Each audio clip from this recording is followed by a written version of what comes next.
நம்ம வினைவேக மாற்றத்துல சென்ற பகுதியில தற்கால தொழில்நுட்ப துறையில இருக்கக்கூடிய வினைவேக மாற்றிகள் பற்றி ஸ்டார்ட் பண்ணோம்.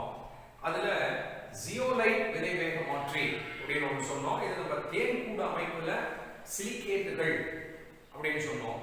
அந்த சிலிகேட்டுகள்ல பார்த்தோம்னு சொன்னோம்னா நுண்துளைகள் இருக்கும்.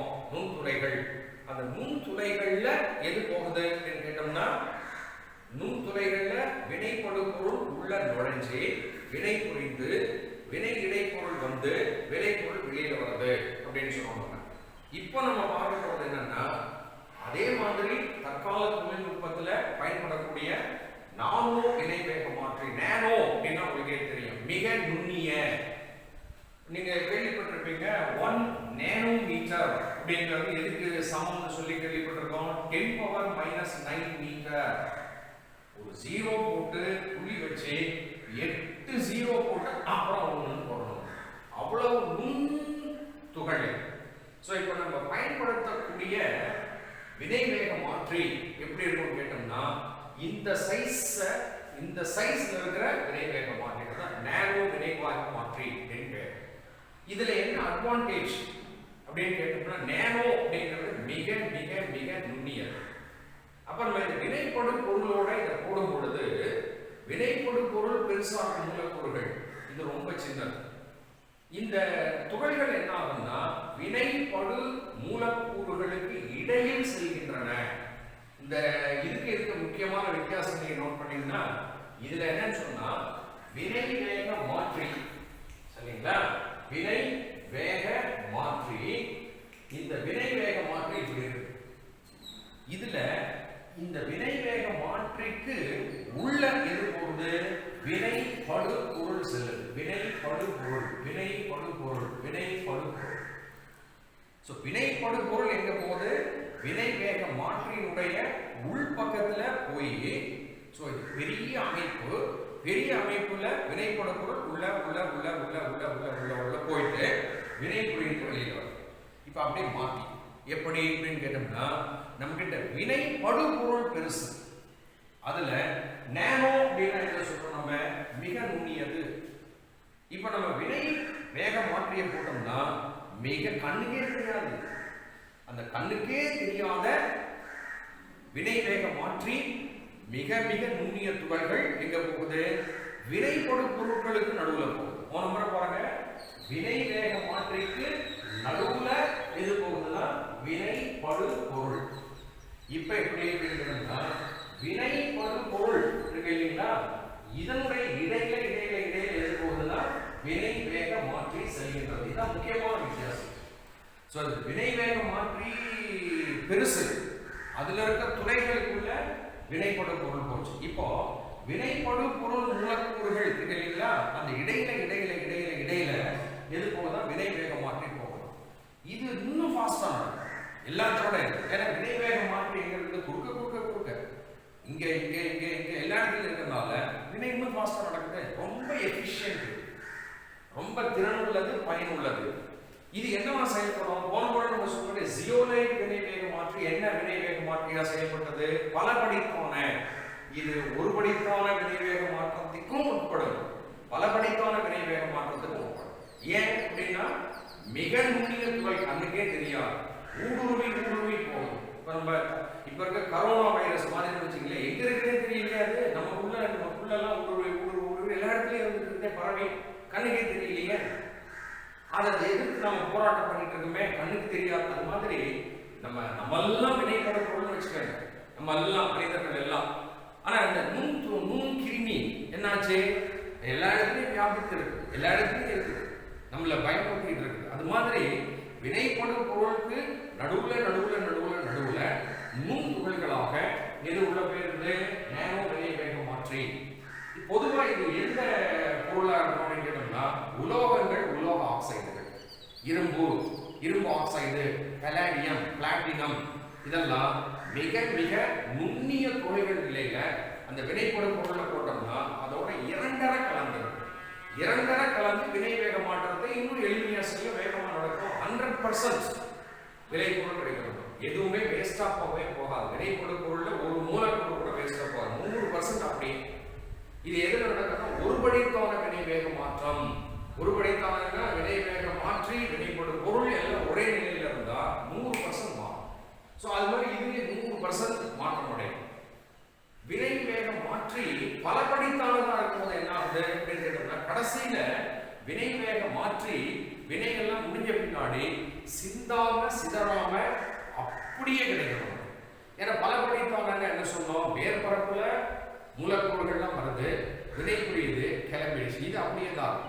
ஸோ பலபடித்தான வினைவேக மாற்றத்துல வினைவேக மாற்றி எப்படி மீண்டும் அப்படியே எந்த மாற்றம் இல்லாமல் கிடைக்குதோ அது மாதிரி இந்த நூற்றுகள் அப்படியே இருக்கும். அதனால தற்கால முறையில இதுதான் நிறைய இடத்துல பயன்படுத்துறாங்க. மீண்டும் சொல்றேன், இது விலை பொருட்கள் மூலக்கூறுகளுக்கு இடையில் இடையில் இடையில் இடையில் இந்த துகள்கள் போயிடும் வினைவேக மாற்றி.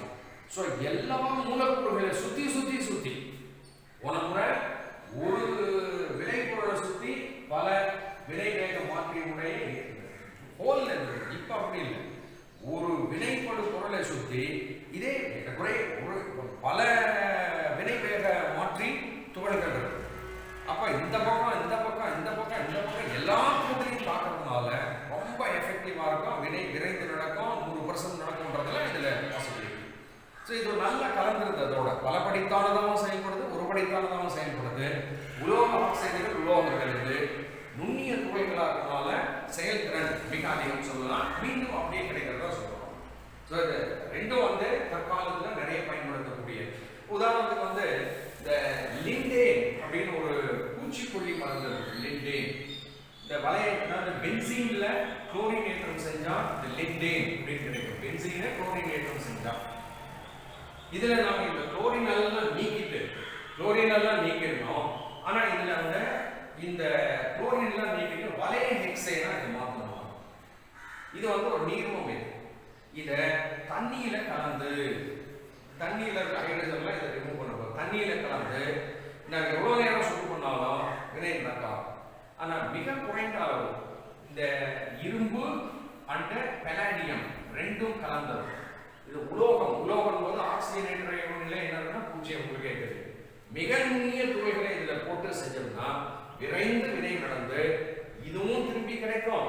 எந்த மாற்றம் இல்லாம வேகமா நடந்து இந்த அப்படியே இருக்கிற எல்லா மூலங்களும் பிடிப்பார். ஸோ இதுதான் நேனோ வினைவேக மாற்றி என்று பெயர்.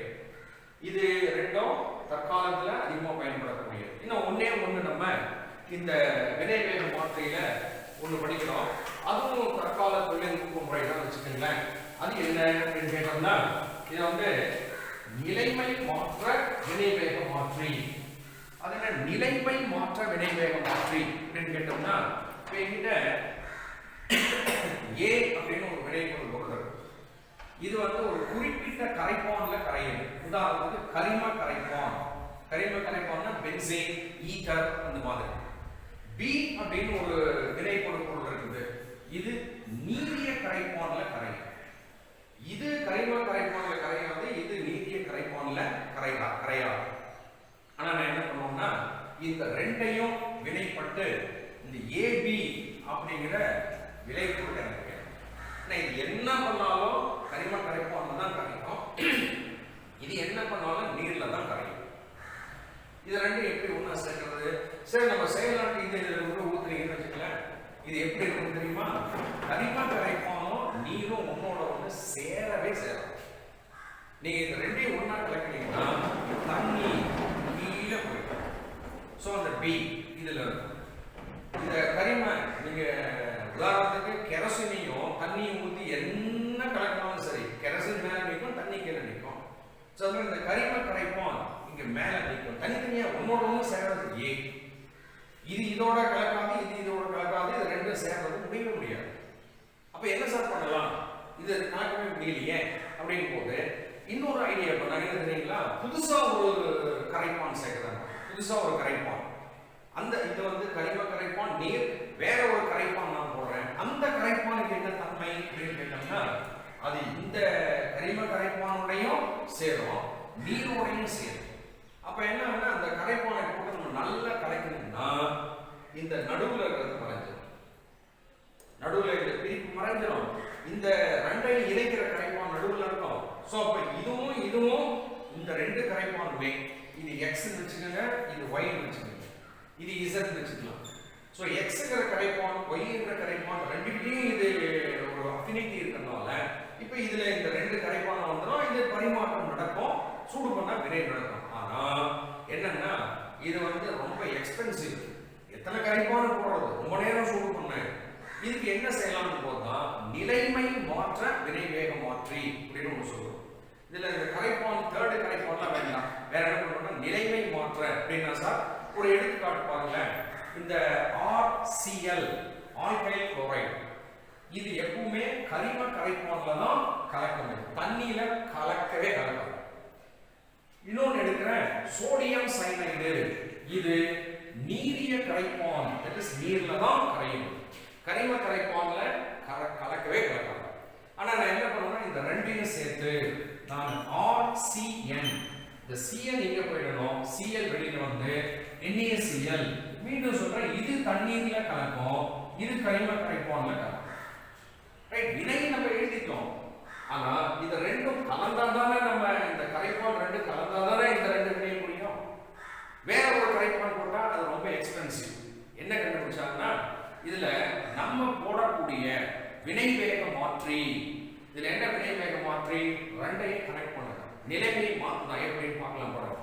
நான்கிணைய குவாட்டர்னரி சால்ட் பேரு. இதெல்லாம் நம்ம பின்னாடி ஒரு 13வது பாடத்துல படிக்க போறோம். பேரு நான்கிணைய குவாட்டர்னரி சால்ட், நான்கிணைய உப்பு அப்படின்னு பேர் இருக்கு. நான்கிணைய உப்பு அல்லது குவாட்டர்னரி அம்மோனியம் சால்ட் பேர். அதாவது நைட்ரஜன் இருக்கும், சுத்தி 4 அல்கைல் குரூப் இருக்கும், Cl இருக்கும். இது வந்து ஒரு என்ன சொல்றது இருமுனை அயனியா செயல்படுது.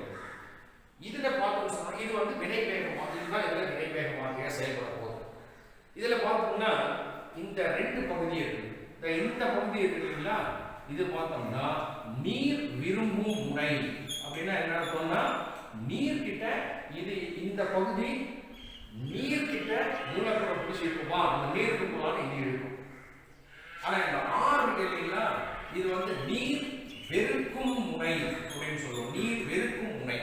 அதே சார் நீர் வெறுக்கும் முனைனா தண்ணிக்கெல்லாம் போகக்கூடாது, நம்ம கரிம கரைப்பானுக்கு தான் போகணுமா அப்படின்னு. இது கரிம கரைப்பானுக்கு இழுக்கும், அது நீரிய கரைப்பானுக்கு இழுக்கும். அந்த ரெண்டு முறைகள் இருவேறு முறைகள் கொண்டது. இப்ப நம்ம என்ன பண்றோம், இந்த ரெண்டையும் ஒரே கலன்ல போட்டு அது கூட இந்த வினை வேக மாற்றியை போட்டு லேசா சூடு பண்ணா போதும். ஏன் இப்படின்னு பாருங்க, இந்த ரெண்டும் ஒன்னா சேர மாட்டேங்குது, சேர்ந்து அது வரணும்.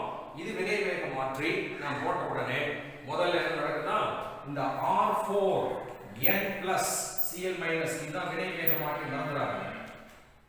இது என்ன பண்ணணும்னு சொன்னா முதல்ல எப்பவுமே இதுல எது பவர்ஃபுல்லா இருக்கும்னா வினை படு தொகுதி தான் பவர்ஃபுல்லா இருக்கும். வினை படு தொகுதி இது எந்த முனையை நோக்கி இழுக்குது, நீர் விரும்பும் முனையை நோக்கி இழுக்குது. அப்ப என்ன பண்ணணும்னா இது ரெண்டும் கலந்துருக்கு போடும் பொழுது இது நேரா எங்க போகுதுன்னா இந்த நீர் கரைப்பான்ல இருக்கிற NaCl கிட்ட எளிதில் சென்று, இது கொஞ்சம் ஃபாஸ்ட், இது ரொம்ப ஆக்டிவ் சென்று அங்க என்ன பண்ணணும்னா இந்த Cl ல இதை கொடுத்துட்டு Cl ஈஸியா எடுக்கும். இது மிக வேகமா நடக்கும், மிக எளிதில் நடக்கும். ஏன்னா இதுதான் வினை செயல் தொகுதி, இதுதான் அதிக செயல்திறன் தொகுதி. டக்குனு இதில் நடந்து இது என்ன ஆயிடும்னா R4N plus இதெல்லாம் என்ன வந்துச்சு Cl minus ஆச்சுங்களா. இப்போ இது என்ன பண்ணணும்னா இப்படி திரும்பி பார்க்கணும். இது வந்து R4NXங்கிறது Clங்கிறது தண்ணீர் கிட்ட வினை புரிஞ்சிச்சு. இப்போ இந்த பக்கம் புரிஞ்சிச்சு. இப்போ இதை என்ன இப்போ மேல் நோக்கி பார்க்குது. மேலே இருக்கிறது கரிம கரைப்பான், மேல கரிம கரைப்பான், கீழே தண்ணீர் எப்பவுமே.